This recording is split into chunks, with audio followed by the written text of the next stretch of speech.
ones facing our fears, laughing through the chaos and drinking some beers. So here's to the laughs, the groans and the cheers, all the awkward moments, and we're still here. Cause in the end we're just doing our thing. It's our crazy life, oh, one more thing.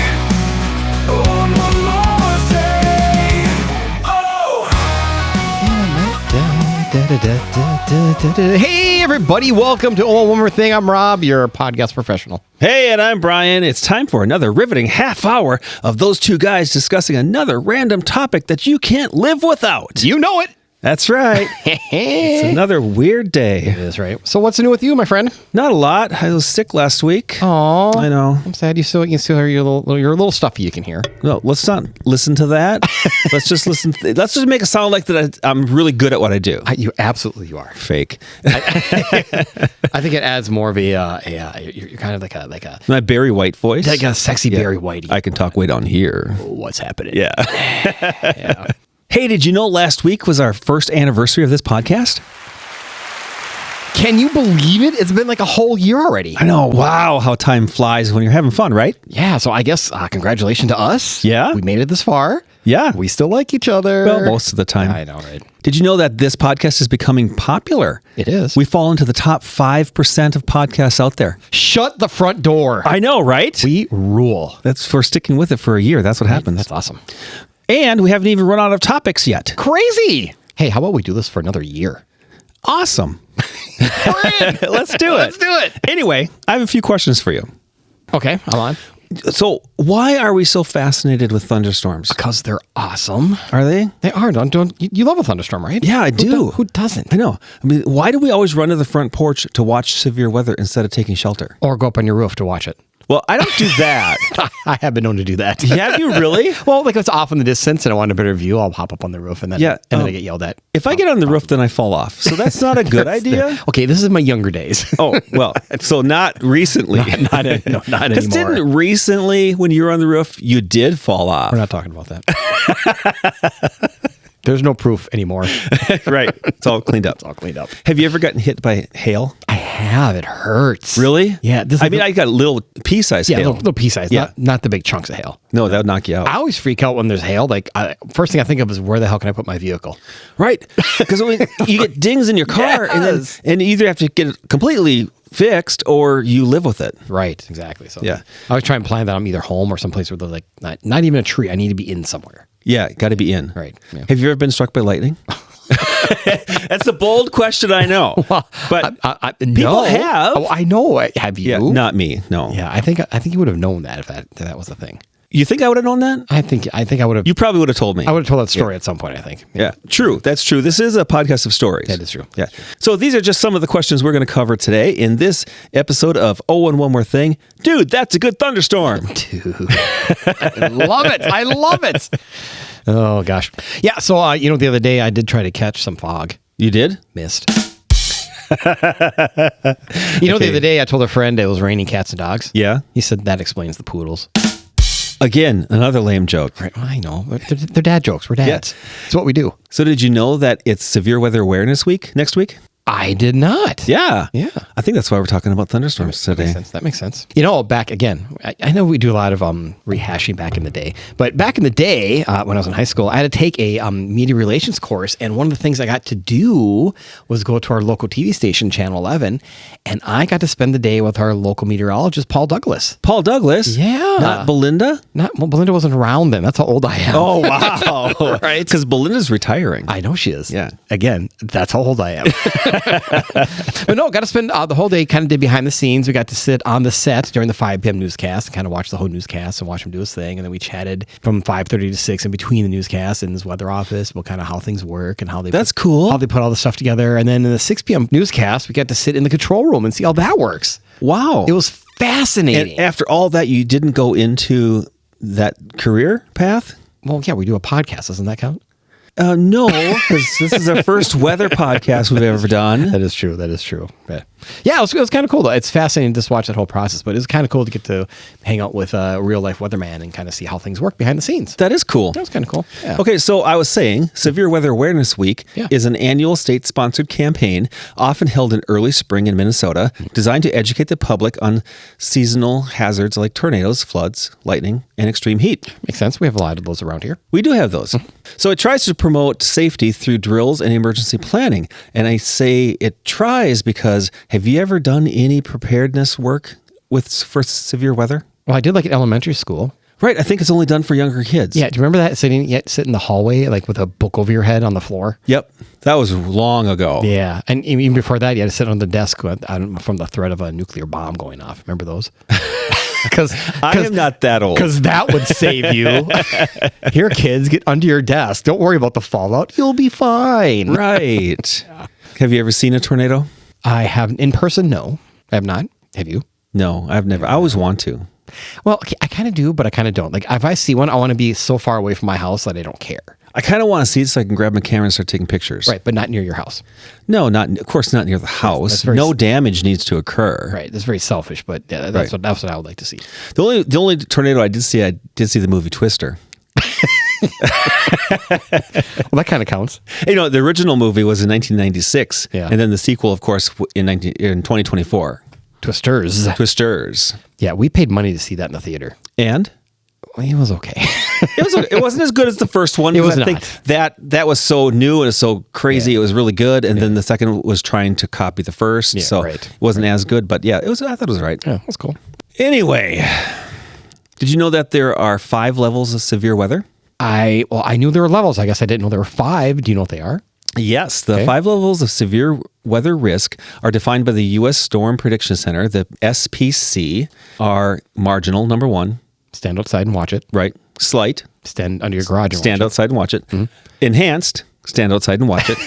Moderate. Again, now you're in the garage watching it. Right. And then high, which I'm still sort of watching. Still in the garage, still watching it. Yeah. These representing increasing threats from isolated severe storms to widespread major outbreaks with numerous strong tornadoes and destructive winds. Yeah, we don't like those. Those are bad. So these levels help forecast the potential for dangerous weather, with high numbers indicating greater confidence in significant impacts like large hail, damaging winds, and tornadoes. And we've all seen the little blurbs pop up in the middle of your favorite show, so we'll kind of get the basics of it. Right. But I think it's good to kind of go a little bit deeper, kind of what they mean and kind of where they came from. Well, that's why we're doing this today. Love it. So why severe weather happens? Okay. Severe weather is most common where contrasting air masses meet. For example, warm, moist air from the Gulf of Mexico, cold, dry air from Canada, or dry air from the Rocky Mountains. When these air masses collide, the atmosphere becomes unstable. Adding wind shear and strong lifting winds can make conditions become favorable for severe storms. So is that also kind of why, like when we're in the airplane and you get turbulence? I have to believe, those are lifting winds and dropping winds. Right. So, sure. Yeah. Climate patterns such as El Nino and La Nina can also influence how frequently and where severe weather occurs. La Nina. So let's talk about severe weather in Minnesota. All right. We may be known for our lakes, cold winters, and maybe some big mosquitoes, but we're also a state that experiences a surprising variety of severe weather. From tornadoes and derechos to massive blizzards, flash floods, wildfires, and extreme heat. Our geographic location places us in the crosshairs of clashing air masses, making it one of the more dynamic weather states in the nation. Okay, wait a minute. You said derecho? What the heck is that? Derecho. I'm glad you asked. So derecho, D-E-R-E-C-H-O, is a widespread, long-lived, fast-moving, straight-lined windstorm associated with intense thunderstorms.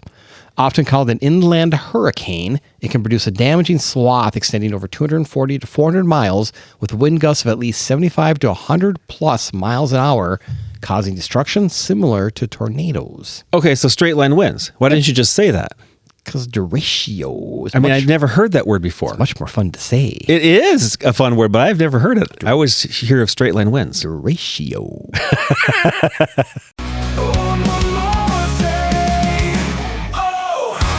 Hey, Brian. Hey, Rob. We all know that Spring Green fertilizes our lawn and sprays for weeds. And it looks fantastic. Did you also know they offer a bunch of other services? Like making mosquitoes go away? We love our mosquito-free yard, especially in Minnesota. You know mosquitoes are the official state bird, right?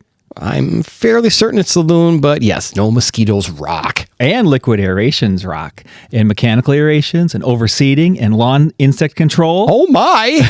And don't forget about the total home pest and rodent control. That's right. My house is mouse free. See what Spring Green can do for you at spring-green.com for a personalized quote specific to your property. That's spring-green.com. And tell them and one more thing sent you. Key characteristics of a derecho, or straight line winds like I like to call them. For the simple-minded. Hey! So unlike tornadoes, damage is directed in one direction, often exceeding 100 miles an hour. Average wind speed can be around 58 to 97 miles an hour. They often appear as a bow echo. I've heard that before. I've heard that. I've seen that. Yeah, they always have that on the news. On the right, yeah. Like a backwards C shape on the radar. These storms can last for many hours, covering hundreds of miles. Most common in the warm season, particularly May through June, across the U.S., Midwest, and South. Yeah, I remember there was a big one in Iowa a couple years ago that just decimated a whole bunch of towns. Yeah. Yeah, that one was huge. So, yeah, derechos are pretty dangerous, causing extensive damage to trees, power lines, and infrastructure, resulting in widespread power outages. So, but why the odd name? Derecho. You like that name. I do. Well, the term is derived from Spanish, meaning straight. Oh, well, that explains There it. you go, right? Yeah. Minnesota's climate sits at a crossroads. Warm, moist air from the Gulf of Mexico collides with cold, dry air from the Arctic, especially in the spring and summer. These clashes fuel thunderstorms that can produce tornadoes, hail, damaging wind, and flash flooding. In winter, Arctic air dominates, leading to powerful snowstorms and blizzards like the Halloween blizzard of 91 or the foot of snow we got a couple weeks ago. Remember that one? Yeah, I was in it. Yeah. Right? Yeah. not quite the Halloween blizzard, but it was a lot of snow. As climate patterns shift globally, some types of severe weather, such as heat waves, heavy rain events, and wildfires, are becoming more frequent or intense. Yeah, that's so true, though. Yes, use your words, Rob. So let's talk a little bit more about tornadoes. Tornado. See, that's not as fun as derecho. Tornado. Tornado. I think tornado. Tornado. Is that the same thing? Isn't that a vehicle? I think it's a griller item at a Quick Trip. Anyway, tornadoes are Minnesota's most significant severe threat. Minnesota averages about 46 tornadoes per year based on data from recent decades. In especially active years, the number can soar. For example, 83 tornadoes were confirmed in 2022, one of the highest totals in recent history. Yeah, that's a lot. Tornado season typically runs May through August, with June as a peak month, statistically, for tornado occurrence. Over 2,000 tornadoes have been recorded in Minnesota since 1950, with the state experiencing tornadoes in every year of that span. Yeah, that's a lot. That is a lot. That's a lot. So here's some historic and deadly tornado stories. Oh, what are they? So some tornadoes in Minnesota's history are legendary. So Yeah. in 1886, the St. Cloud Sauk Rapids outbreak. I clearly remember that. The deadliest tornado in Minnesota history struck on April 14th, 1886, tearing through Sauk Rapids and surrounding areas with an F4 rating and killing at least 72 people. Okay, so obviously I don't remember that. Right. But I grew up in that area and I did hear about that. Really? As folklore. So it's been around like Yeah. forever. Yes. Yeah. Then there's the 1919 Fergus Falls tornado. This massive tornado, later assessed as an F5 in intensity, struck on June 22nd, 1919, killing 57 people and leveling large parts of the town. Wow. So we're talking about the F4s and the F5s and all that. We didn't really talk about that earlier, but that's kind of like the 1, 2, 3, 4, 5 scale, right? The 5s are the worst. Right. Yeah, Yeah. we should have mentioned that in the tornado section. Yeah, how they rank them. Right. Yeah. Yeah. So in 1883, the Rochester tornado, an F5 strength tornado on August 21st, 1883, devastated Rochester and nearby towns, killing at least 37 people and injuring hundreds. Yeah. And we can't forget about the 1904 Waconia tornado. What? We had a tornado in Waconia? You don't remember that? Well, you weren't alive. Yeah, But I have heard about it since I lived here. Really? Yeah. On August 20th, 1904, a tornado traveled through Waconia, Minneapolis, St. Paul, and Stillwater, and killed about 14 people. wow. So I know you are the research king, and a lot of this you do, but you missed one in here. What did I miss, Rob? The July 1986 tornado that went through Fridley. Do you remember that one? I do actually remember that one. Yeah, so this was a big deal because at the time, again, local TV station, Channel 11, no affiliation with me and Paul Douglas, but just happens to coincide. Their helicopter was in the air filming some summer event like the Minneapolis Aquatennial or something stupid, and a tornado formed, so they happened to be in the air, and they caught it. And I remember this. I distinctly remember this. I was watching this on TV. They broadcast it live on their 5 o'clock news, as a tornado was going through Fridley. First time anybody's ever captured a tornado from the air, ever. Really? Yeah, so it's actually very famous footage that's used in a lot of tornado weather classes, tornado classes, that sort of thing. But you have the first ones ever to catch it from that point. And it didn't necessarily, there's always been tornado chasers. It didn't necessarily start it, but it kind of pumped up that craze of chasing tornadoes. That was kind of the genesis of it. Oh, that's wild. Yeah, so kind of a cool story. So along those same lines, when I used to work at Best Buy, I was helping and curating the history wall. Okay. Well, if you walk through the Best Buy campus, there's a huge history wall and it talks about the beginnings of Best Buy, which actually started from a tornado in 1983. I have heard the story. That's kind of their inception, isn't it? That's how Best Buy became, because first of all, they were Sound of Music prior to that, if you remember that store. Yep. And then the tornado hit, and then he ended up pulling all kinds of product into a parking lot in a warehouse area. I remember that. And created a sale, and that was the beginnings of Best Buy. I do remember that. Yeah. That's crazy. It is crazy. Yeah, all now based on a tornado. Now they have like hundreds of thousands of stores around everywhere. Not that many. Well, they got hundreds. Yes. Let's move on. All right. So how does a tornado form? Tornadoes form primarily from severe supercell thunderstorms when warm, moist air near the ground clashes with cold, dry air above it, causing instability. Nobody likes the clash. Wait a minute. I do like the clash. I love the clash. Inside a supercell, winds at different heights blow at different speeds and directions, a phenomenon called wind shear. This creates horizontal spinning air. Strong updrafts can tilt the spinning air vertically, forming a rotating storm structure known as a mesocyclone. If the rotation tightens and stretches downward, a tornado can form. The tornado can last for a few seconds or can go on for miles. See, that sounds fascinating to me. Yeah, I think it's cool. With the spinning and then tipping horizontally and all that sort of thing. Right. Tornadoes aren't the only storm threat. Severe thunderstorms can produce widespread damaging winds, giant hail, and flash floods. Yeah, see, I think I'd almost rather have a tornado than a severe thunderstorm because you kind of know where the tornado's at and kind of where it's going to go. Not if the tornado hits your house, you don't want that. I get that, but you know what I'm saying? Like, you kind of have an idea where, like, severe thunderstorms, like, that crap just gets wild and crazy and things come out of nowhere. And to me, they're not going to say more damaging, but they can cause more widespread damage than a tornado can. Yeah, they can because they need a lot of trees. Yeah. So these types of events have become an important part of Minnesota's severe weather landscape, requiring preparation beyond just a tornado drill. So a thunderstorm is a storm system that produces lightning and thunder. Most thunderstorms form when three key ingredients come together.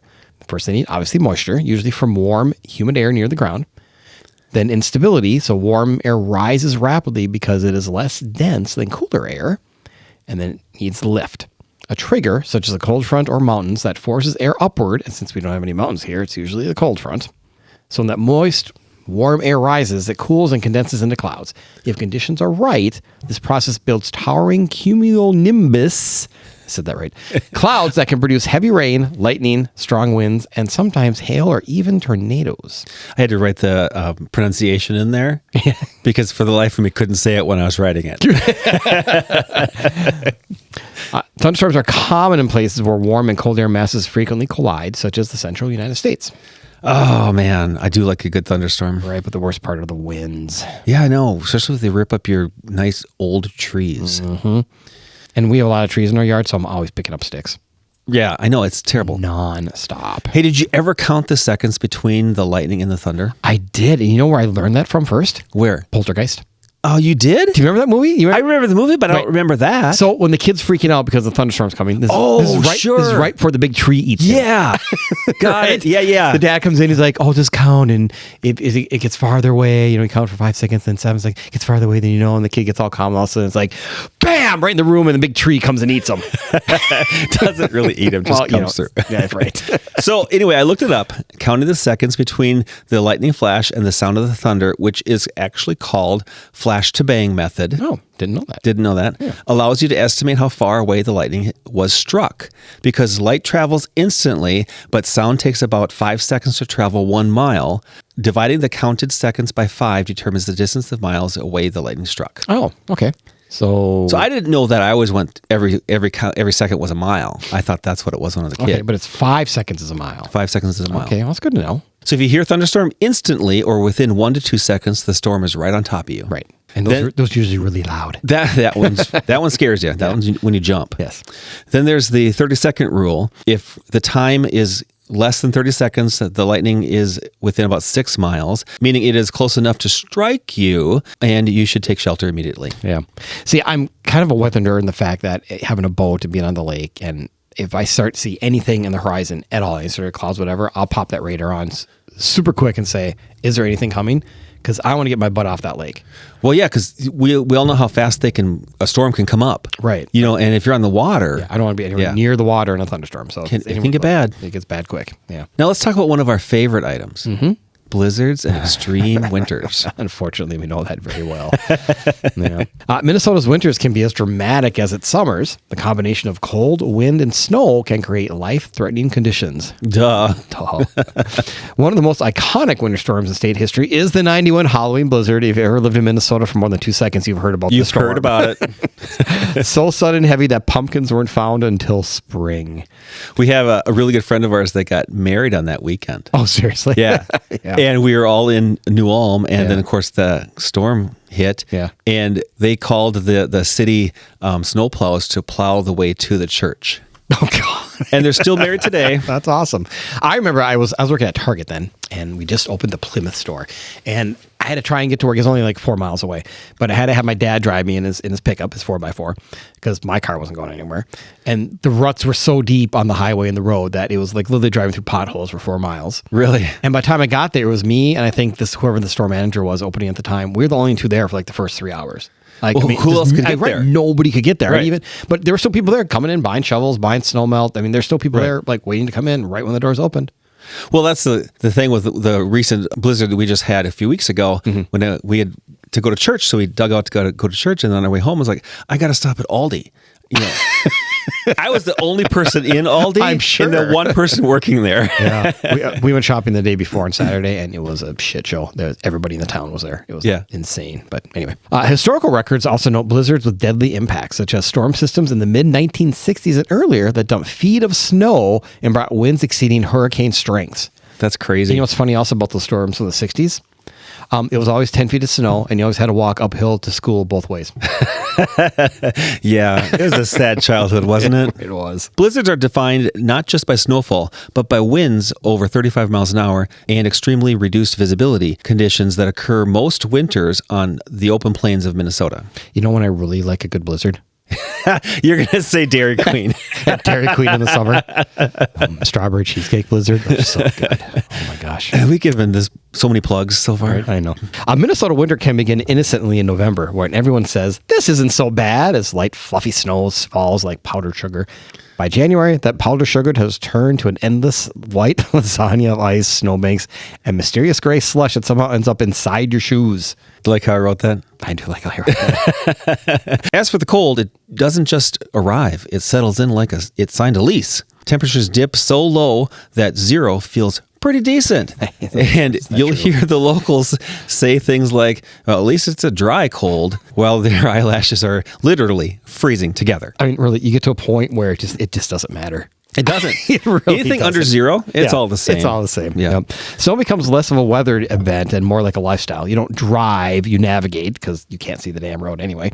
You don't walk, you carefully shuffle like a penguin. It's called the Minnesota Shuffle. But you have to. You're falling your ass. That's right. And yet there's something magical about it. The world glows under fresh snow.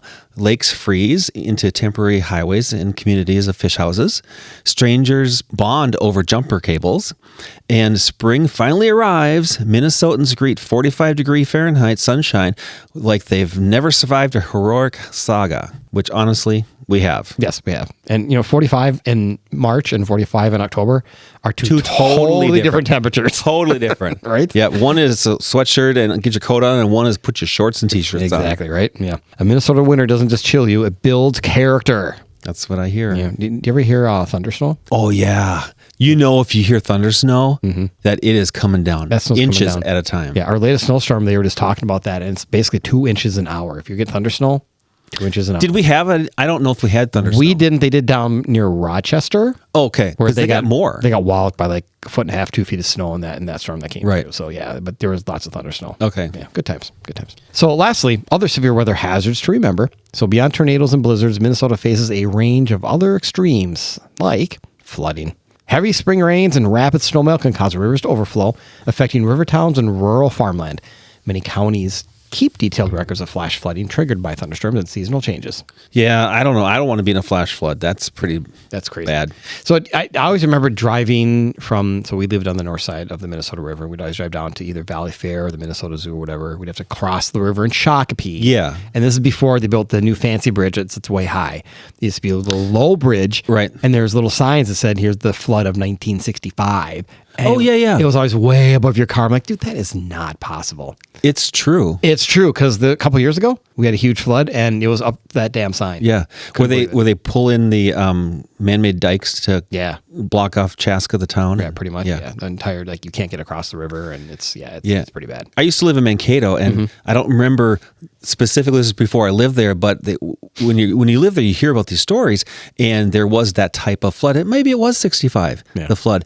Anyway, the Minnesota River goes through Mankato, and it had flooded the lower Mankato area so badly that it actually rerouted the river. Oh, really? And so there's a town called North Mankato and Mankato. Right. And so the North Mankato is always up on the hill. Okay. Well, they claimed that section of land when the river rerouted. And so Claimed. Yeah, it was interesting. Yeah. It's an interesting story. That's kind of cool. Yeah. So then there's also wildfires. In recent years, unusually hot, dry periods have fueled significant wildfire activity, especially in northern Minnesota forests. In 2025, multiple large fires burned tens of thousands of acres, prompting air quality alerts and National Guard involvement. Okay. I thought that was all Canada's fault. No, it wasn't all Canada. All Canada's fault. Although I do remember we did get a lot of the smoke from the Canadian wildfires. Yeah, we did. Yeah. There were times where you couldn't go outside. It burns your eyes. It burns your eyes, and it hurts your lungs. And if you at all breathing impaired with having allergies and things, it's really hard. Really, really tough. Did you remember during one of the times, was it last summer or the summer before? It doesn't matter. Within the last couple of years, really hazy, smoky day, Canadian wildfires. Yeah. And I was out mowing. I'm like, whatever, I'm going to mow. And seriously, by the time I got done, I came inside, I thought I was going to pass out. Really? Oh, I had a hard time breathing, and I just felt so faint and lightheaded, and like, that shit's real. Wow. Yeah, it's crazy. Extreme heat and severe hail. So summer heat waves can bring temperatures well above 95 degrees, increasing stress on people, agriculture, and infrastructure. Severe thunderstorms can also unleash hailstones the size of baseballs and sometimes larger. Yeah, that's crazy. Yeah, that's when I freak out about the car. I think 85 degrees is hot. Right? That's nothing. We were down in Arizona during the summer a couple years ago. It was 117 on a good day. Yeah, no, I don't want to be there. I don't want to do that. It's a dry heat. No, it's not. Hot is hot. Exactly. Don't care. So one thing about hail is like last year when we had, I don't know, the biggest storm we had come through the area. Did you get hit with hail at your house? What's funny, I distinctly remember this. So we got a very little hail, but it wasn't that bad. Like we just got a little bit here and there, and it didn't do any damage at all. But you guys who are south of us by just maybe a mile? Maybe a mile. If we're lucky, a mile. You guys got pounded. Yeah, I had quarter-size hail. Yeah. And we were in the basement, of course, big storm, and we opened up the window and I grabbed some hail from outside, and put it in my palm and put a quarter next to it, took a picture. I mean, it was big. I thought that's big hail. Yeah. It's not obviously baseball-size hail. Sure. Did you get a new roof out of that? No, but the storm chasers, Oh my God, gosh. they were intense. They were terrible. Yeah. So after the storm had passed, we only got one that day. Okay. The next day, we had, I think, 30 people at our door. Yeah, onslaught. Yeah. Yeah. I finally put a sign up on the door to go away. Yeah. It's funny. Our contractor friend, Jeff Hoxie, put a sign on his door. Yeah, we have a contractor.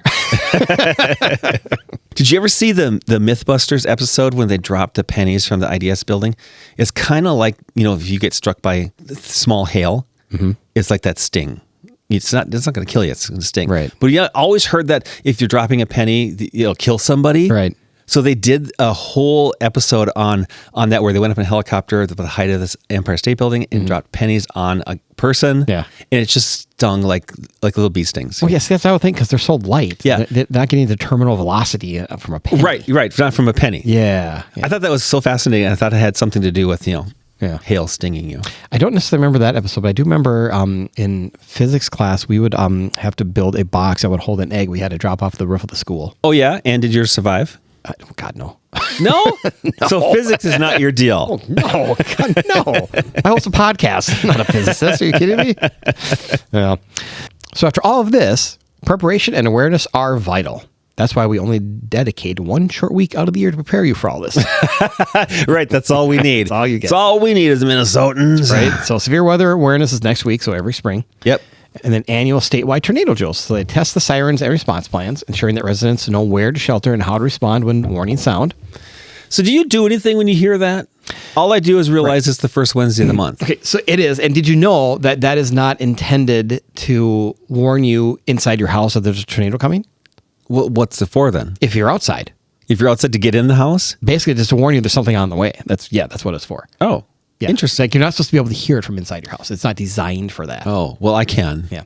And it's kind of funny because they're somewhat outdated because everybody has a cell phone in their hand now. I mean, just your phone's going to go off and there's a tornado. Yeah, so the tornado is sirens going off, your phone's going off, Right. and you're like, what's going on? Yeah. I always hate the ones at 3 a.m. that your phone is blaring. You're You like, fly out of bed. fly out of bed. Something's Like, what's wrong.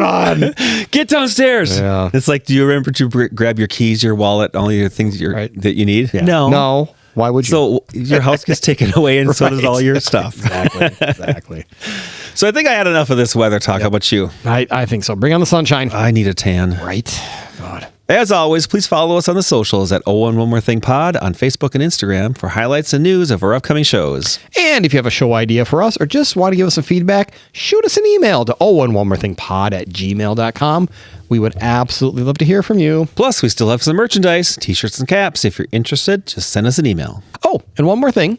Severe weather isn't just data. It's part of Minnesota's cultural memory. Stories of watching green skies turn ominous, neighbors opening basements to offer shelter, or communities rebuilding after ruin are embedded in local lore. Weather events become part of our school's curriculum, local museums' exhibits, and family histories passed down through generations. Whether it's recalling the pounding snow of a Halloween blizzard of 1991 or the sky-splitting roar of a tornado, these experiences shape how Minnesotans see the world around us. So as climate trends evolve, keep an eye in the sky, stay informed, and be prepared to take shelter for that next big storm. There will be another one coming. There will, absolutely. Bye, everybody. Bye, see ya. Did you hear that? That wasn't thunder. That was my stomach.